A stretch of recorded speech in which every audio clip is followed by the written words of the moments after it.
जगा ले, बुझी हुई जगा कर ज्योति स्वराज फिर पाले। आत्मदर्शन स्वयं का दर्शन।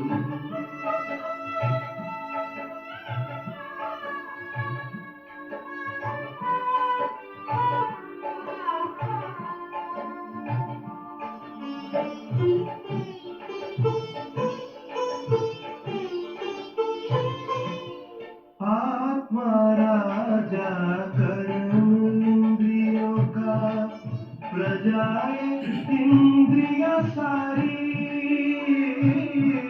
राजा अगर स्वराज पे बैठा, सुख संपत्ति हो भारी।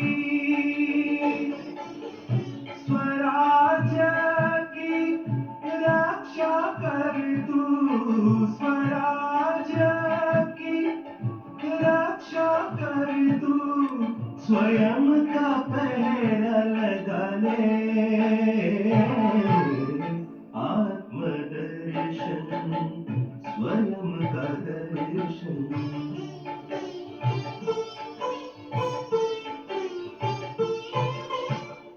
तू रथ तन यह तेरा, आगे मन रूपी घोड़ा।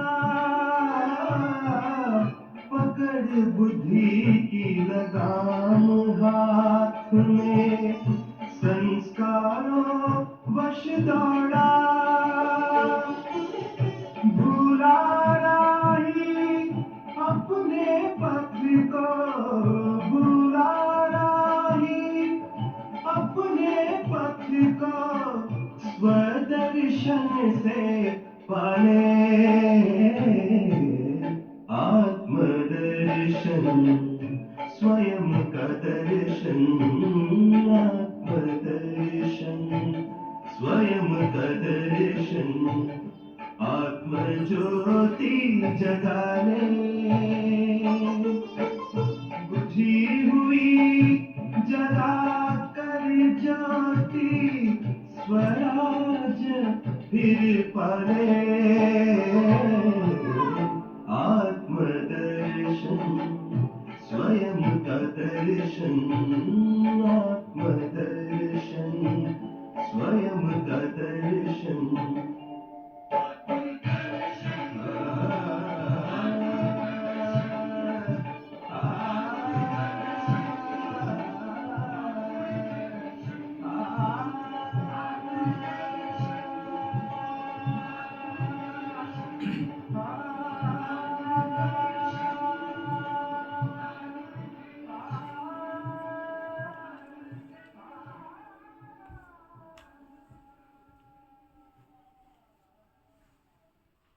ओम शांति।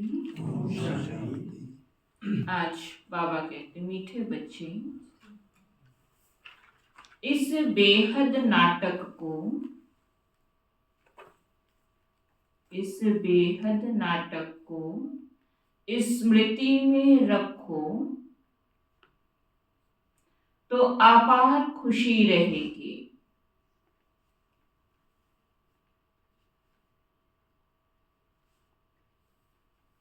इस नाटक में जो अच्छे पुरुषार्थी और अनन्य हैं,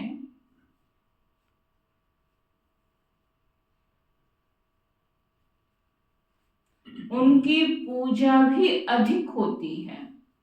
क्योंकि अच्छे पुरुषार्थी है, नेचुरल उनका ऊंचा पद होगा, फिर द्वापर से उनकी पूजा भी होगी, तो बाबा कहते उनकी पूजा भी अधिक होती है। फिर बाबा ने प्रश्न पूछा, कौन सी स्मृति दुनिया के सब दुखों से मुक्त कर देती है?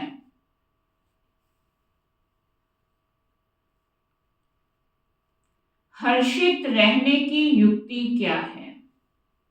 कौन सी स्मृति दुनिया के सब दुखों से मुक्त कर देती है? हर्षित रहने की युक्ति क्या है? बाबा कहते हैं सदा स्मृति रहे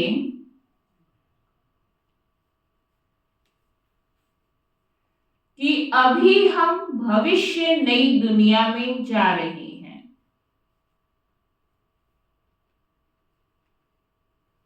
स्मृति रहे कि अभी हम भविष्य नई दुनिया में जा रहे हैं। भविष्य की खुशी में रहो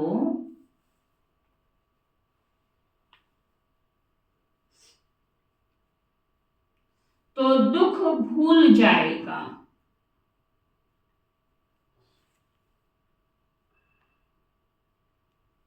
भविष्य की खुशी में रहो तो जो भी दुख है सब भूल जाएगा। विघ्नों की दुनिया में विघ्न तो आएंगे,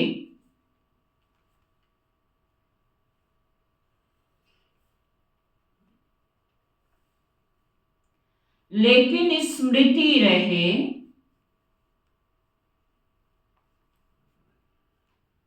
कि इस दुनिया में क्या स्मृति रहे, हम बाकी थोड़े दिन हैं। जैसे मान लो कहीं आप गए, आपका मन नहीं लगा, आपको अच्छा नहीं लग रहा है वहां, तो कैसे टाइम पास करते हो? 15 दिन के लिए गए थे, 5-7 दिन तो निकल गए हैं, 5-7 दिन और निकल जाएंगे, फिर तो हम वापस चले जाएंगे। ऐसे ही बाबा कहते हैं बच्चे 5000 वर्ष तो निकल गया, बचा क्या? कुछ एक दिन शेष बचे हैं, तो यह भी दुख के दिन तो अब गए कि गए, सारा युग तो पूरा हो गया ना। चलो 2 युगों तक तो खूब मौज की है, लेकिन 2500 वर्ष का जो टाइम पीरियड था वो भी तो अभी पूरा हो गया, सारा खत्म हो गया, थोड़े से दिन और हैं। तो लंबा टाइम अगर खत्म हो जाए और 1-2 दिन की बात हो तो कैसा लगता है? बस। तो बाबा भी कहते बस बच्चे बाकी अभी थोड़े दिन है, अगर ये याद रहेगा तो हर्षित रहेंगे। गीत है जाग सजनिया जाग, नवयुग आया कि आया, ओम शांति। यह गीत बड़ा अच्छा है ना, बाबा जगा रहा है। ये गीत आत्मा रूपी सजनियों को जगा रहे। कौन सी? कि बच्चे अभी देखो नई दुनिया सतयुग आ रहा है, जागो, तुम्हें उस दुनिया में चलना है तो फिर वैसे गुणों को धारण करना पड़े। यह गीत बड़ा अच्छा है। गीत सुनने से ही ऊपर से लेकर 84 जन्मों का रास बुद्धि में आ जाता है। यह भी बच्चों को समझाया है। तुम जब ऊपर से आते हो, ऊपर से मानो परम धाम से आते हो, तो वाया सूक्ष्म वतन से नहीं आते हो, तो कहां से आते हो? सूक्ष्म वतन की रचना तो बाबा ने संगम पे की कि चलो कहाँ इंतजार करेंगे, कहाँ मिलन मुलाकात करेंगे, कहाँ बाबा से बातचीत करेंगे। तो बाबा कहते हैं नहीं, तो हमारा कनेक्शन किससे? केवल परम धाम से और इस स्थूल वतन की दुनिया से। यहाँ रहते हो वो हमारा घर है। तो बाबा कहते अभी वाया सूक्ष्म वतन होकर जाना है। सूक्ष्म वतन बाबा अभी ही दिखाते हैं। सतयुग त्रेता में इस ज्ञान की बात ही नहीं रहती है, न कोई चित्र आदि है। भक्ति मार्ग में तो अथाह चित्र है। देवियों आदि की पूजा भी बहुत होती है। दुर्गा, काली, सरस्वती है तो एक ही, परंतु नाम कितने रख दिए हैं, माना एक ही आत्मा के अंदर कई गुण हैं। कभी वो शीतला बनती, कभी वो दुर्गा बनती, कभी वो काली बनती, कभी कोई स्वरूप धारण करती। तो बाबा कहते हैं तो एक ही आत्मा, लेकिन कितने नाम हैं। तो बाबा कहते कितने नाम रख दिए हैं। जो अच्छा पुरुषार्थ करते होंगे, अनन्य होंगे, उनकी पूजा भी जास्ती होगी। तुम जानते हो हम ही पूज्य से पुजारी बन बाबा की और अपनी पूजा करते हैं। यह बाबा भी नारायण की पूजा करते थे ना। कौन? ये ब्रह्मा बाबा भी तो नारायण की पूजा करते थे। कितना वंडरफुल खेल है। कल तक शिव का भगत थोड़ी था, ऐसे तो सबकी बाबा रिस्पेक्ट थी, सभी देवी देवताओं को स्वीकार करते थे।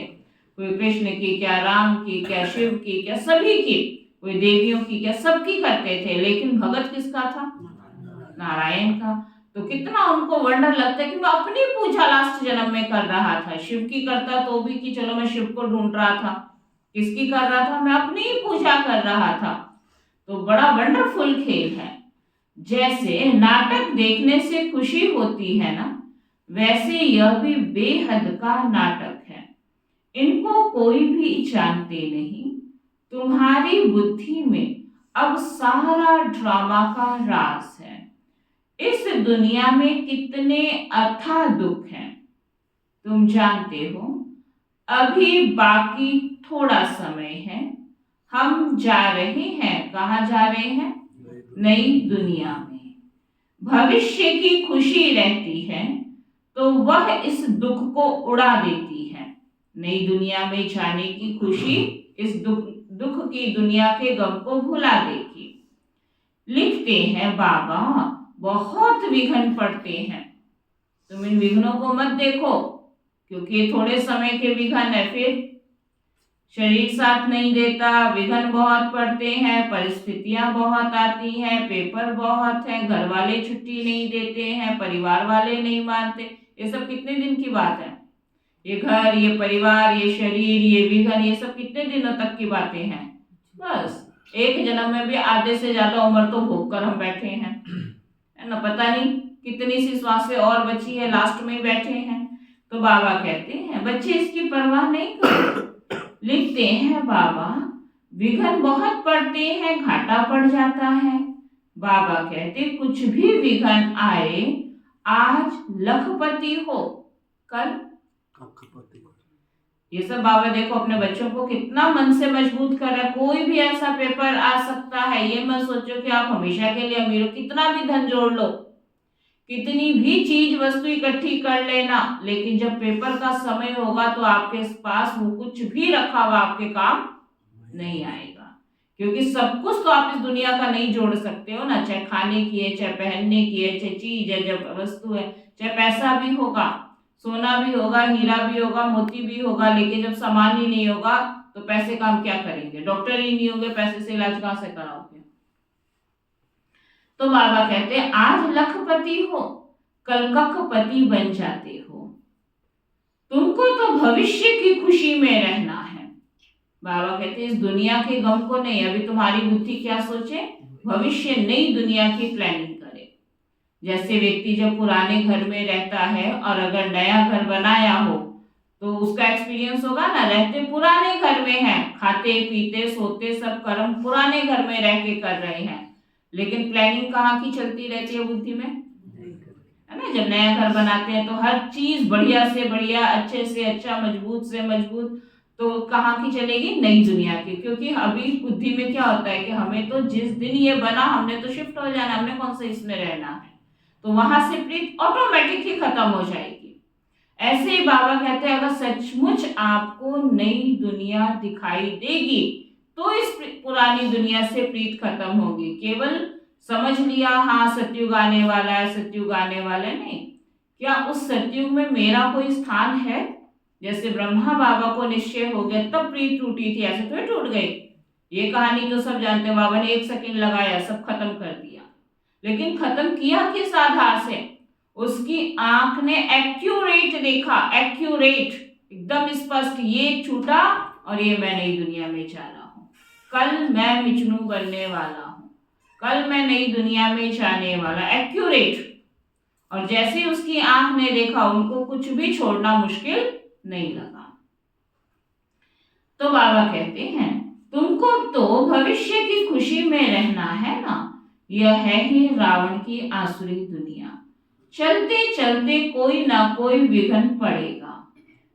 इस दुनिया में बाकी थोड़े दिन हैं, फिर हम अथाह सुखों में जाएंगे। बाबा कहते हैं ना, कल सांवरा था, गांवरे का छोरा था, अभी बाप हमको नॉलेज दे, गोरा बना रहे हैं। तुम जानते हो बाप बीज रूप है, सत्य है, चैतन्य है। उनको सुप्रीम सोल कहा जाता है। वह ऊंच से ऊंच रहने वाले हैं, पुनर्जन्म में नहीं आते हैं। हम सब जन्म मरण में आते हैं। बाबा कहते शिव बाबा तो जन्म मरण में आते नहीं, उनको तो अंत में आकर सबकी सदगति करनी है। तुम भक्ति मार्ग में जन्म जन्मांतर गाते आए हो। बाबा आप आएंगे तो हम आपके ही बनेंगे। मेरा तो एक बाबा, दूसरा ना कोई। हम बाबा के साथ ही जाएंगे। यह है दुख की दुनिया। कितना गरीब है भारत। बाप कहते हैं मैंने भारत को ही साहूकार बनाया था। फिर क्या हुआ? फिर रावण ने नरक बनाया है। अभी तुम बच्चे बाप के सन्मुख बैठे हो। गृहस्थ व्यवहार में भी तो बहुत ही रहते हैं। सबको यहाँ तो नहीं बैठना है ना, गृहस्थ में भी रहना है। गृहस्थ व्यवहार में रहो। अब गृहस्थ में रहते हो तो कपड़े भी कैसे पहनते हैं? बाबा कहते हैं भले रंगीन कपड़े पहनो। कौन कहता है सफेद पहनो? कहाँ की बात कर रहा बाबा? जब तुम गृहस्थ में हो और गृहस्थ में जब रह रहे हो तो पहन सकते हो। बाबा ने कभी किसको कहा नहीं तुमको अच्छा नहीं लगता है तब सफेद पहनते हैं। आपको कहा हमें तो बहुत अच्छा लगता है, हम तो जबरदस्ती पहनते हैं। हाँ? जब यज्ञ की स्थापना हुई ना तो बाबा को कहना नहीं पड़ा। बाबा ने क्या किया? इतना बच्चों को वैराग्य दिला दिया जो रंगीन कपड़े अच्छे ही नहीं लगते थे। जैसे मान लो कोई शोक सभा में आपको जाना हो और आप बहुत सुंदर शादी वाली ड्रेस पहन के लिपस्टिक पाउडर बिंदी लगा के जाए तो आपको शोभा देगा? क्यों नहीं देगा? क्योंकि वो माहौल ही ऐसा है। वैराग्य है तभी ऐसा नहीं अच्छा लगेगा ना। वहां जाएंगे भी कलर भी पहनेंगे तो जितना सिंपल होगा। तो जब तक आपको इस दुनिया से वैराग्य नहीं आएगा ना, कोई कितना भी आप पे जोर लगा ले कि आप सफेद डालो, आप सिंपल रहो, जब तक ये दुनिया आपको बिल्कुल अंतिम श्वासों की दिखाई नहीं देगी, वैरागी नहीं दिखाई देगी, जब तक ये शरीर आपको अपना खुद का तपस्वी महसूस नहीं होगा, आप कपड़े व्हाइट डाल ही नहीं सकते। ये तो केवल डर और दिखावे से हम पहनेंगे। लेकिन हमारी जो दादी दीदियां थी, जब बाबा ने यज्ञ की स्थापना की, बाबा ने ऐसे थोड़ी उस समय कहा गया व्हाइट पहन के ही आश्रम पे आना, ये कर नहीं। इतना वैराग्य दिलाया कि घर में भी वो कपड़ा डालना उनको मुश्किल लगता था। क्यों? क्योंकि घर में भी वो अपने आप को तपस्वी समझते थे।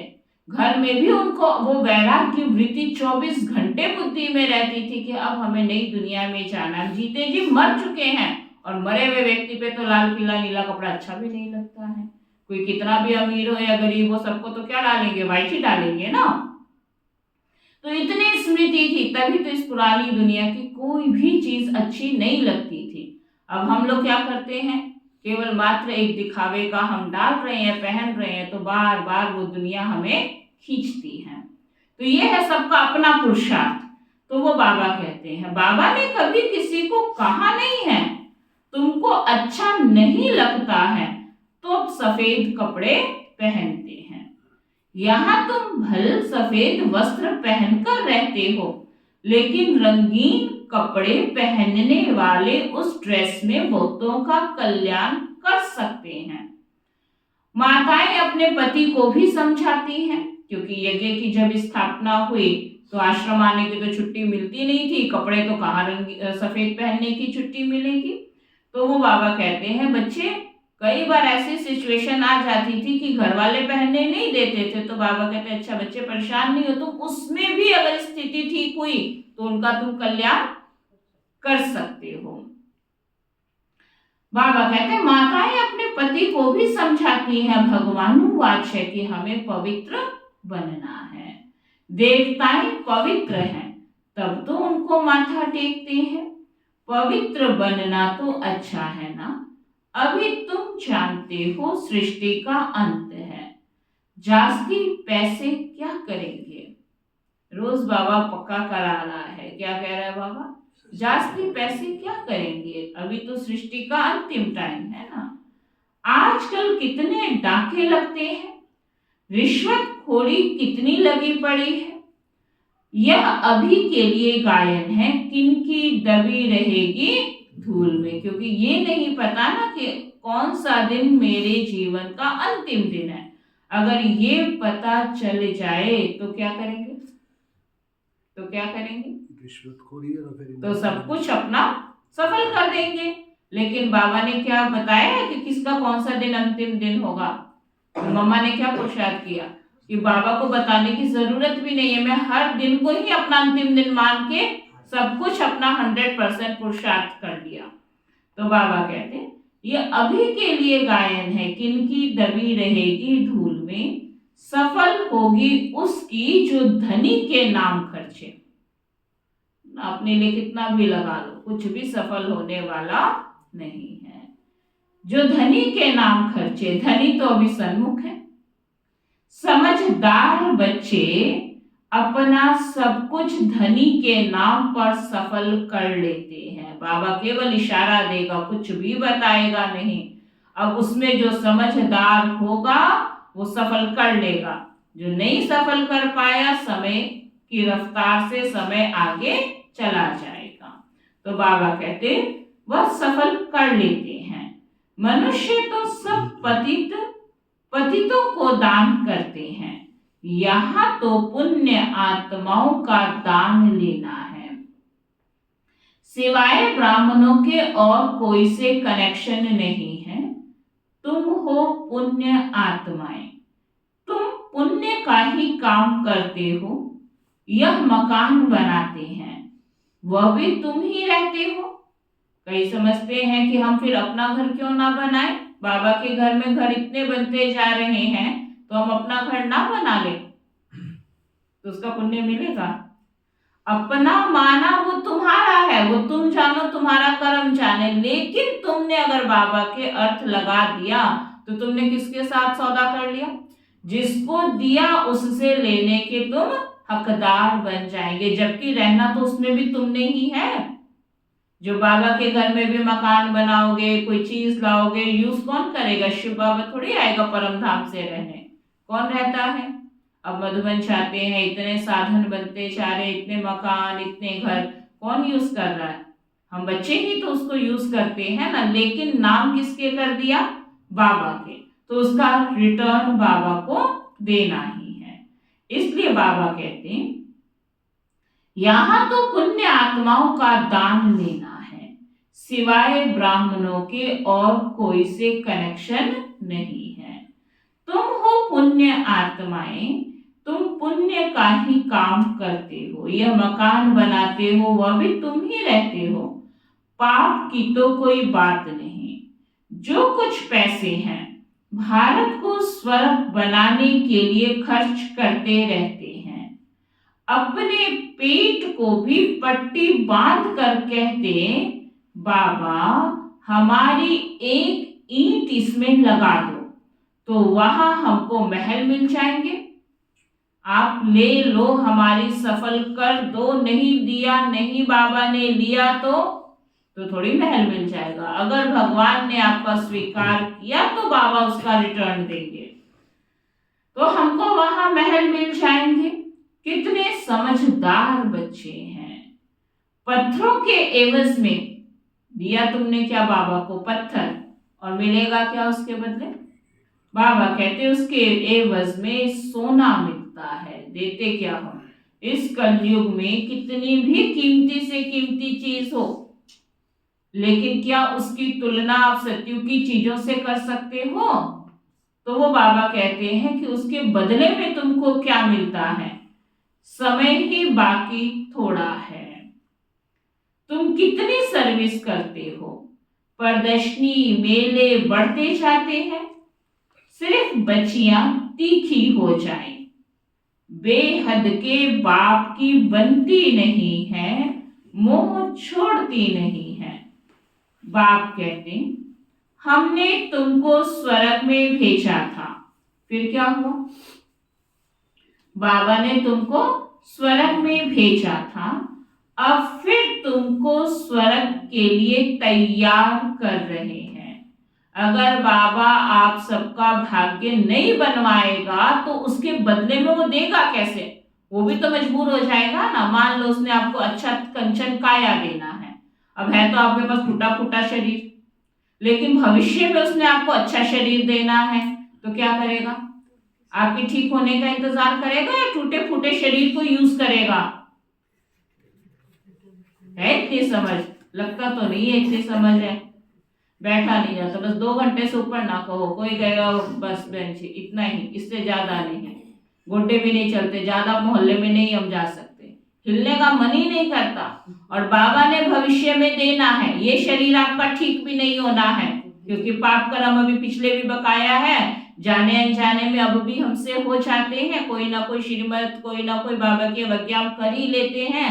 पिछले तो चल ही रहे हैं, खाते हमारे 63 जन्म के पड़े हैं, और देना भी बाबा ने, टाइम पीरियड भी अब कम रह गया है। फिर तो बाबा क्या करेगा?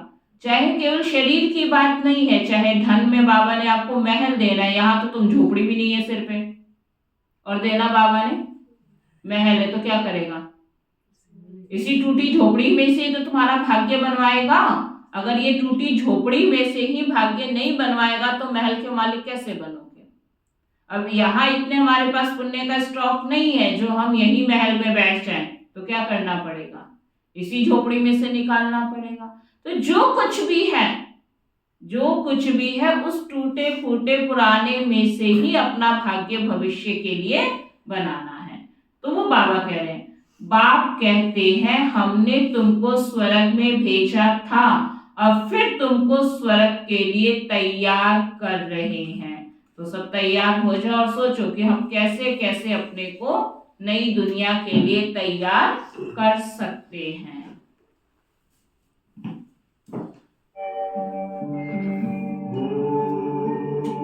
शांति शांति, ओम शांति शांति।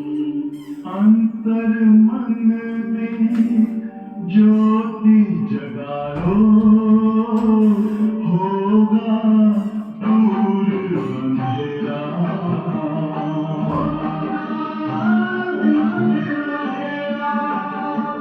शिव का कर लो ध्यान, आ रहा पावन पुण्य सवेरा।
माया मोह का घेरा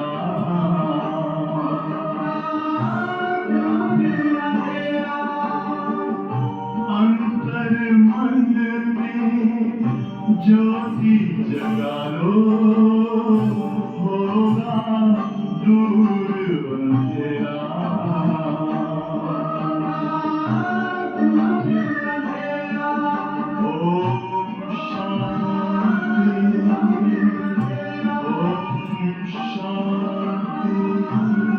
शांति ओम शांति।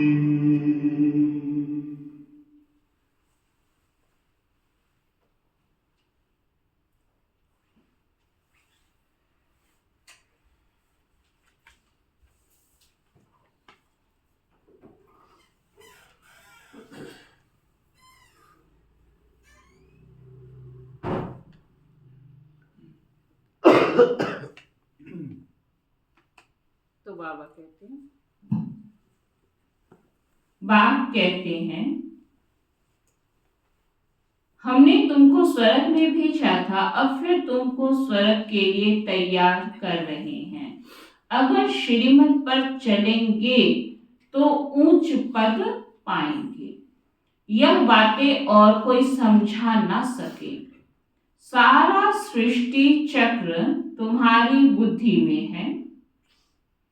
मूल वतन, सूक्ष्म वतन और स्थूल वतन। बाप कहते हैं बच्चे, स्वदर्शन चक्रधारी बनो, औरों को भी समझाते रहो। यह धंधा देखो कैसा है। खुद ही धनवान स्वर्ग का मालिक बनना है और औरों को भी बनाना है। बुद्धि में यही रहना चाहिए, किसको कैसे रास्ता बताएं। ड्रामा अनुसार जो पास्ट हुआ वह ड्रामा। सेकंड बाय सेकंड जो होता है उनको हम साक्षी हो देखते हैं। बच्चों को बाप दिव्य दृष्टि से साक्षात्कार भी कराते हैं। आगे चल तुम बहुत साक्षात्कार करेंगे।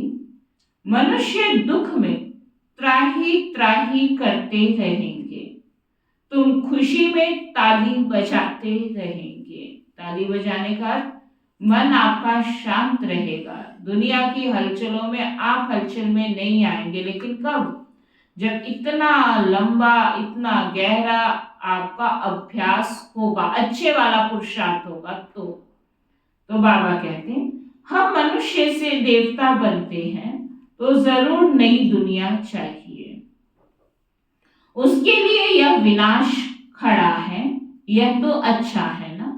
मनुष्य समझते हैं आपस में लड़े नहीं, पीस हो जाए बस, परंतु यह तो ड्रामा में नूंद है। दो बंदर आपस में लड़े, मक्खन बीच में तीसरे को मिल गया। तो अब बाप कहते हैं मुझ बाप को याद करो और सभी को रास्ता बताओ। रहना भी साधारण है, खाना भी साधारण है। कभी कभी खातरी भी की जाती है। जिस भंडारे में खाया, कहते हैं बाबा यह सब आपका है। बाप कहते हैं अब ट्रस्टी होकर संभालो। है तो मेरा ही, लेकिन तुम कैसे बनकर संभालो? ट्रस्टी बनकर संभालो। बाबा सब कुछ आपका दिया हुआ है। भक्ति मार्ग में सिर्फ कहने मात्र कहते थे, अभी मैं तुमको कहता हूं ट्रस्टी बनो। अगर ये सब कुछ मेरा है तो मेरे में तुम्हारी मनमत नहीं चलेगी। जैसे बाबा के घर में अगर आप कोई चीज लेकर आते हो और कहा जाए आपको कि अब इस चीज को ऐसे बांटना है, तो आप अपनी मनमत चलाओगे? क्यों नहीं चलाओगे? बेशक लेकर आप ही आए थे, लेकिन अब वो आपकी नहीं है, अब वो किसकी हो गई है ना? तो आपको जैसा डायरेक्शन दिया जाएगा वैसे ही करेंगे ना। हाँ, इस चीज को ऐसे यूज करने को कहा गया है तो ऐसे ही यूज करेंगे। इस चीज के लिए ये आज्ञा मिली है तो उसको वैसे करेंगे, चाहे लेके आने के निमित्त हम खुद बने थे। ऐसे ही अगर बुद्धि से समझ लिया कि लौकिक में भी हम रह जरूर रहे हैं, लेकिन ये सब कुछ बाबा का है, तो उसमें आप कोई भी कदम श्रीमत के विरुद्ध नहीं चल सकते। चाहे वो खाने की है, चाहे वो पहनने की है, चाहे वो घूमने की है, चाहे किसी भी चीज वस्तु को यूज करने की है। क्यों? क्योंकि अब वो आपकी नहीं रही। आप घर में जरूर हो, परंतु घर आपने किसका कर दिया? तो बाबा का हो गया। तो बाबा की आज्ञा के विरुद्ध उस घर में कोई भी कार्य हो सकता है क्या? कोई भी अशुद्ध भोजन नहीं पक सकता है, ज्यादा फैशनेबल में हम नहीं जा सकते हैं, दुनिया की तरह पैसे उड़ा नहीं सकते हैं, खाना बनाएंगे तो खाना वेस्ट नहीं कर सकते, कुछ भी नहीं कर सकते हैं। क्यों? जिस तरह से बाबा ने आश्रम के लिए मर्यादा बताई है, वैसे ही घर के लिए भी है। तब आपको रहेगा कि हम ट्रस्टी है। नहीं तो क्या समझेंगे? क्या समझेंगे कि मैं गृहस्थी, यहाँ तो मेरा है ना, तो अपनी मनमत चलाते रहेंगे। तो बाबा कहते अभी मैं तुमको कहता हूं अब ट्रस्टी बनो, क्योंकि अभी मैं सन्मुख हूं। मैं भी ट्रस्टी बन फिर तुमको ट्रस्टी बनाता हूं। जो कुछ करो, कैसे करो? पूछ कर करो। अपने आप करने की कोई आज्ञा आपको नहीं है। जो कुछ करो पूछ कर करो। बाबा हर बात में राय देते रहेंगे। बाबा मकान बनाओ, यह करो, बाबा कहेंगे भले करो। बाबा को जरूरत फील होगी तो कहेगा करो। बाकी पाप आत्माओं को नहीं देना है। बच्ची अगर ज्ञान में नहीं चलती है, शादी करना चाहती है तो कर ही क्या सकते हैं? बाप तो समझाते हैं तुम क्यों अपवित्र बनती हो, परंतु किसकी तकदीर में नहीं है तो पतित बन पड़ते हैं। अनेक प्रकार के केस भी होते रहते हैं ना। माना हर डॉक्टर के पास जब पेशेंट जाता है तो हर पेशेंट की अलग दवा होती है। ये थोड़ी जितने खांसी वाले सबको एक ही दवाई लिख के दे देगा। ऐसे होता है क्या? ऐसे होता है क्या? हर एक बुखार वाले को एक ही दवाई दे देगा? नहीं, किसकी क्या तकलीफ है, किसको कैसा है, उसके अकॉर्डिंग ही बाबा उसको राय देता है।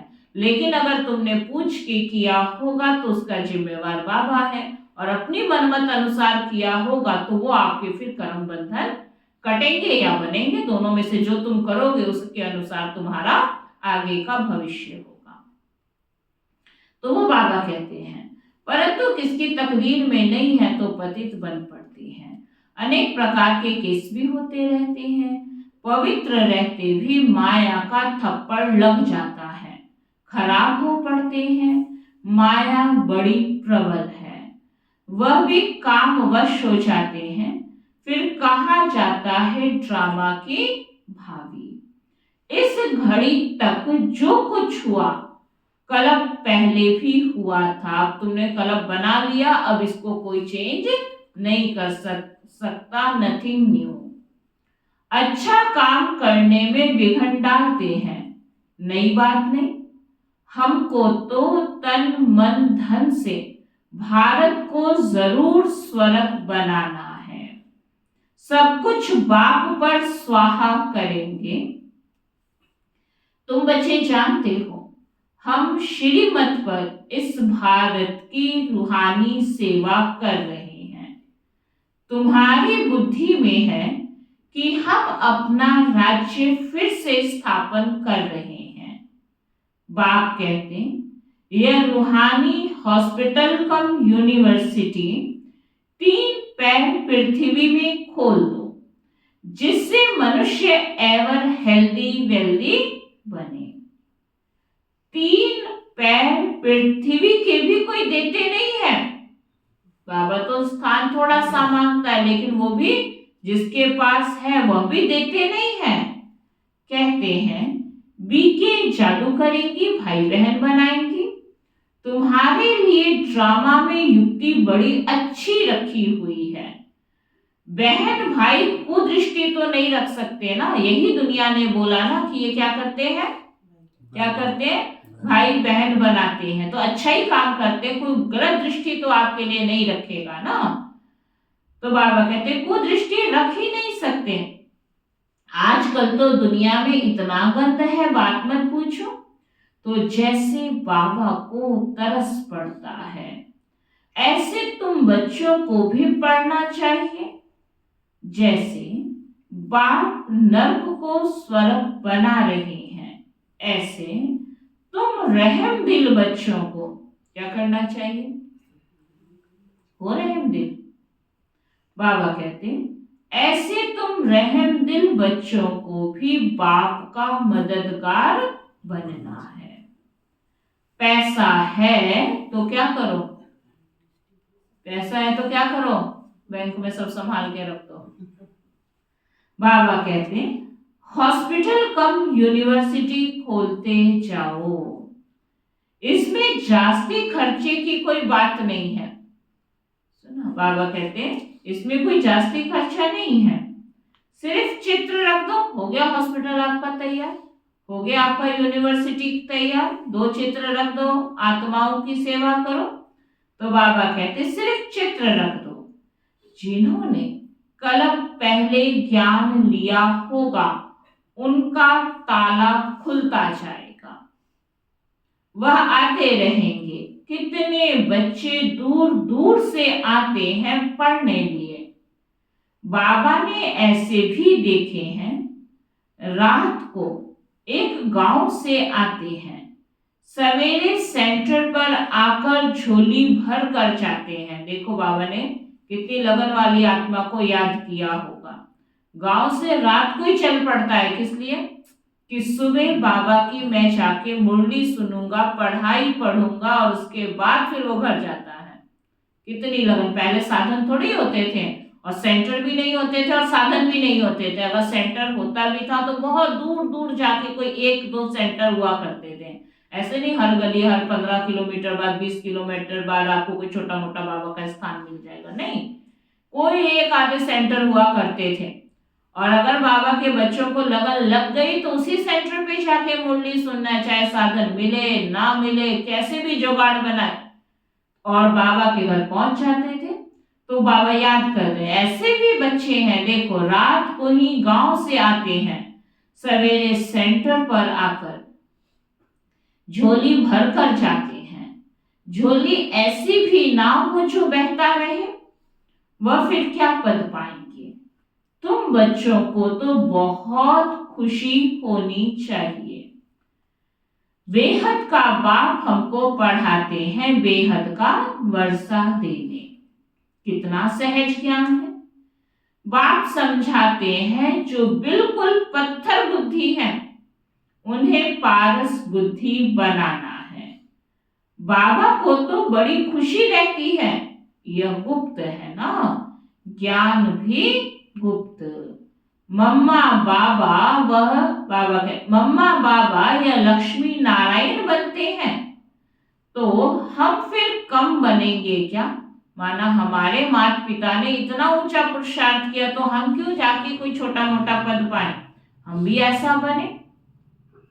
लेकिन कैसे बनोगे? कहने से क्या कह रहे बाबा? हम भी सर्विस करेंगे तो यह नशा रहना चाहिए। हम अपनी राजधानी स्थापन कर रहे हैं, कैसे? योग बल से। अभी हम स्वर्ग के मालिक बनते हैं ना। कहाँ के मालिक? मालिक बनते हैं। वहां यह ज्ञान नहीं रहेगा, वहां तो क्या हो जाएगा फिर? बस अपने कर्मों का भी ज्ञान नहीं होगा।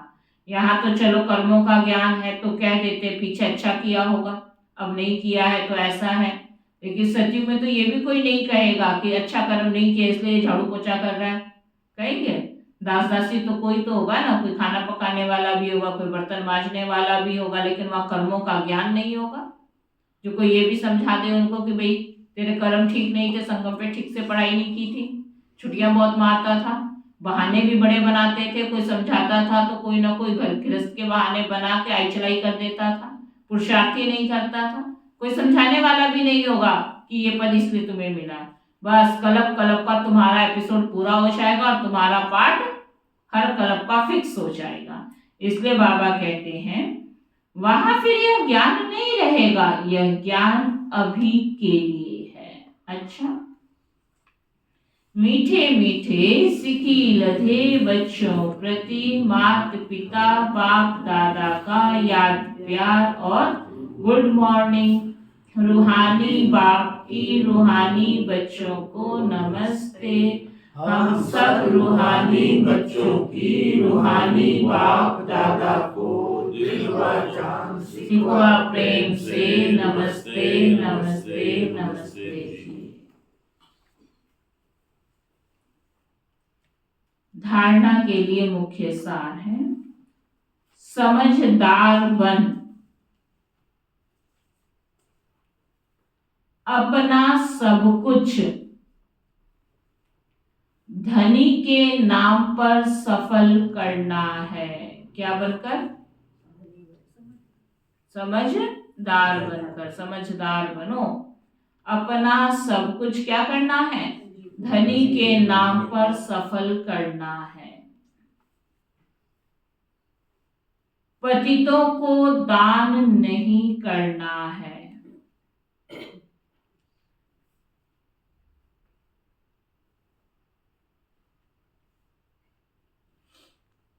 पतितों को दान नहीं करना है,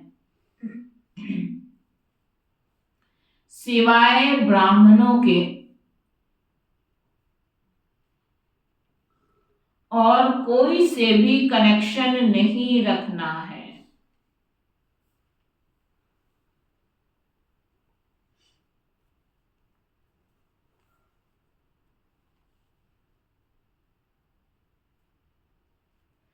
बुद्धि रूपी झोली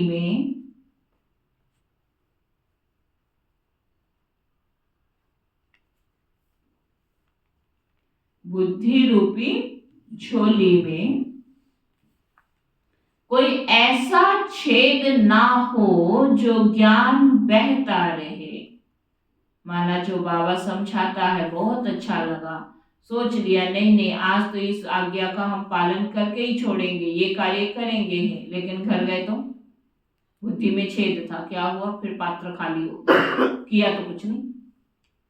मुरली सुनी थी, फुल ज्ञान का इंजेक्शन लग गया था, मटका पूरा भर गया था, घर गए तो फिर खाली का खाली, क्योंकि अप्लाई तो कुछ हुआ नहीं। तो वो बाबा कहते इसलिए बुद्धि में क्या है बाबा कहते चेक करो, बुद्धि रूपी झोली में ऐसा कोई छेद ना हो जो ज्ञान बहता रहे। बेहद का बाप बेहद का वर्षा देने के लिए पढ़ा रहे हैं।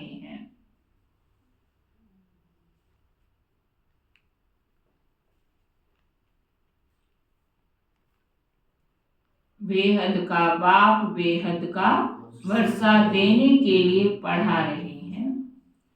इस गुप्त खुशी में रहना है।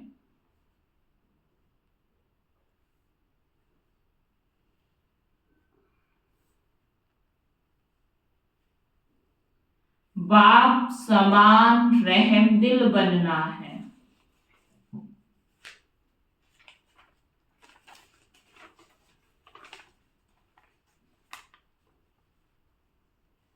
वरदान है, संपन्नता द्वारा संतुष्टता का अनुभव करने वाले सदा हर्षित विजयी भव।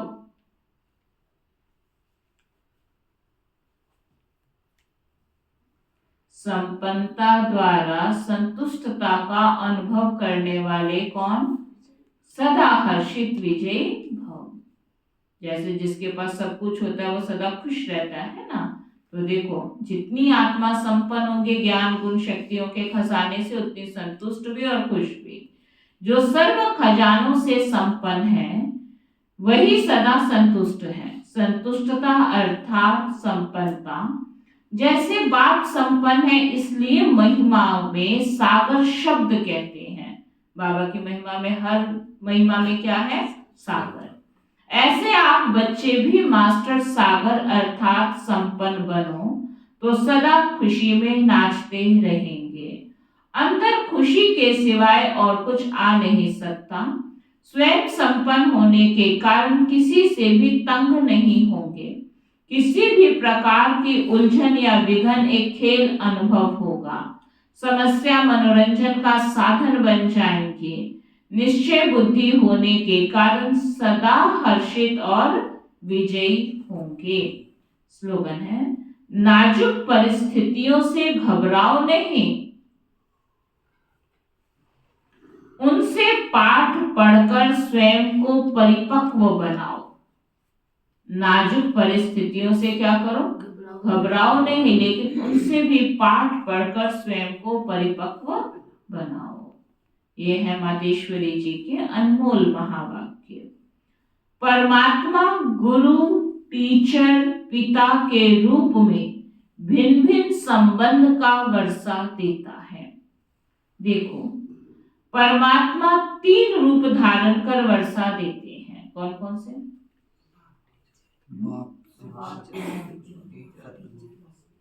वह हमारा बाप भी है, टीचर भी है, तो गुरु भी है। अब पिता के साथ पिता का संबंध है और टीचर के साथ टीचर का संबंध है। गुरु से गुरु पने का संबंध है।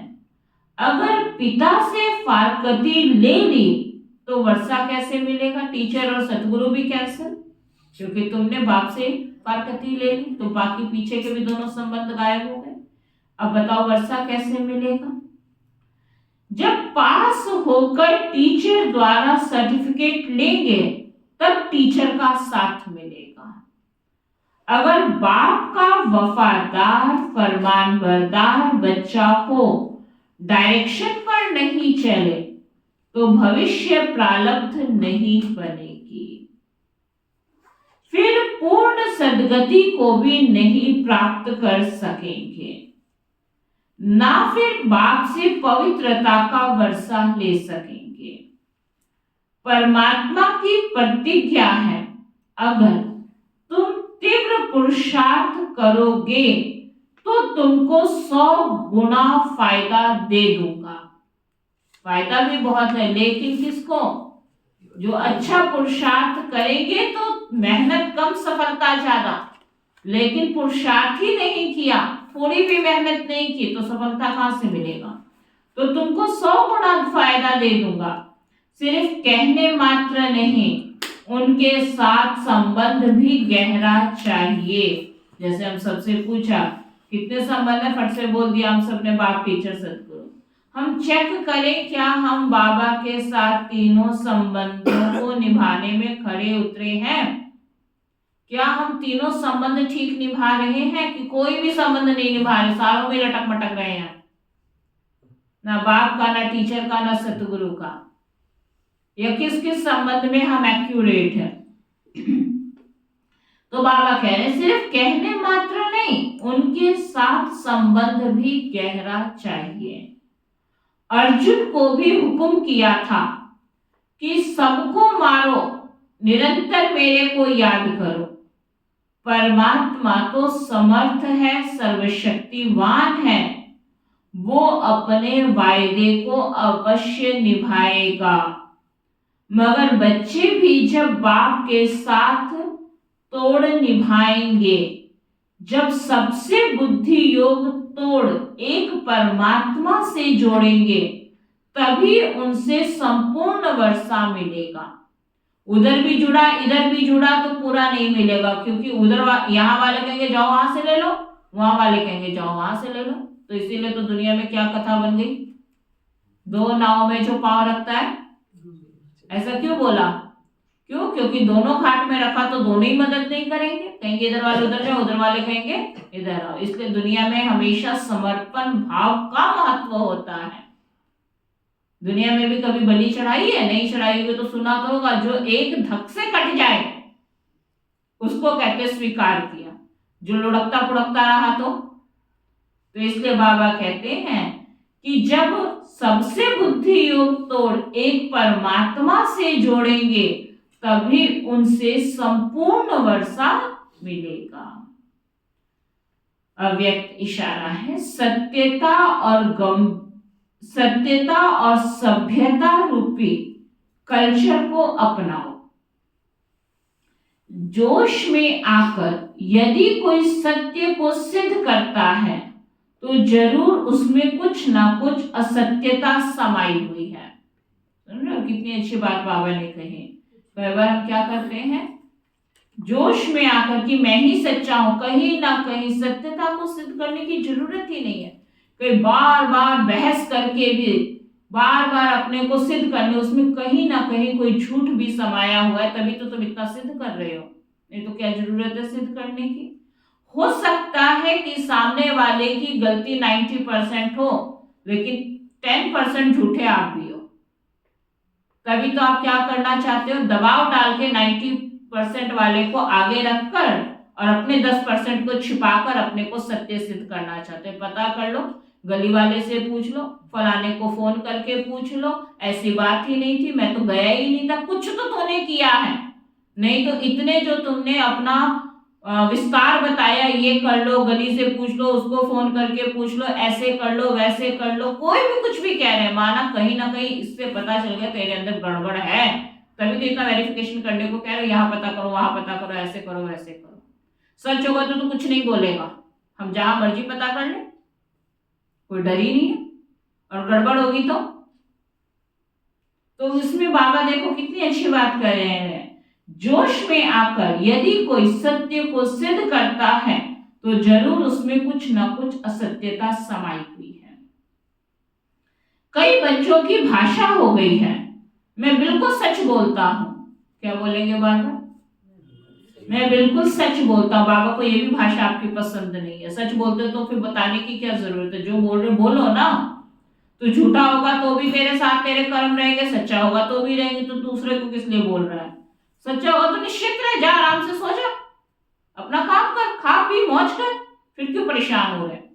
फिर कहेंगे सच होके भी हमें ही सुनना पड़ता है, माना तू गड़बड़ है तभी तो तू इतना सुना रहा है कि तू सच नहीं है, झूठ है तेरे अंदर, तभी सुनना पड़ रहा है। कई बार हो जाता है ऐसे कह देते हैं। कई बच्चों की भाषा हो गई है, मैं बिल्कुल सच बोलता हूं, 100% सत्य बोलता हूं, लेकिन सत्य को सिद्ध करने की आवश्यकता नहीं है। सत्य ऐसा सूर्य है, कैसा, जो छिप नहीं सकता, चाहे कितनी भी दीवारें कोई आगे लाए, लेकिन सत्यता का प्रकाश कभी छिप नहीं सकता। सत्य, बाबा कहते हैं, सभ्यता पूर्वक बोल, सभ्यता पूर्वक चलन, इसमें ही सफलता होती है। सत्यता के साथ सभ्यता को भी हम धारण कर लें। ओम शांति। चलो बाबा, अच्छा।